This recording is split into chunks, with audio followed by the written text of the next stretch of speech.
नमस्कार, पंजाब केसरी देख रहे हैं आप। मैं हूं आपके साथ गीतांजलि जादौन।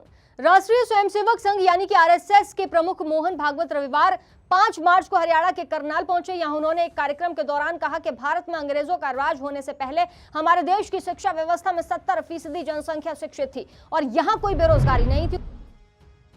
उन्होंने आगे कहा कि इस समय इंग्लैंड में केवल 17% लोग शिक्षित थे। अंग्रेजों ने भारत आने के बाद हमारी शिक्षा व्यवस्था यानी कि 70% लोगों को शिक्षित रखने की पद्धति को कबाड़ खाने में डाल दिया। हमारी शिक्षा व्यवस्था को अपने यहाँ लागू किया और अपनी शिक्षा व्यवस्था को भारत में ले आए। मोहन भागवत ने कहा कि अंग्रेजों की उस शिक्षा व्यवस्था से हम 17% साक्षर रह गए और वो 70% शिक्षित हो पाए। ये इतिहास का सत्य है। उन्होंने कहा कि हमारी जो शिक्षा व्यवस्था थी उसमें शिक्षक सिखाता था कि सबको सिखाता था, उसमें वर्ण और जातियों का भेद नहीं होता था, आदमी अपना जीवन खुद जी सके, यहाँ तक कि शिक्षा सभी को मिलती थी। उन्होंने कहा कि गाँव में जाकर शिक्षक सिखाते थे, लेकिन अब सिखाना कर्तव्य नहीं रह गया है।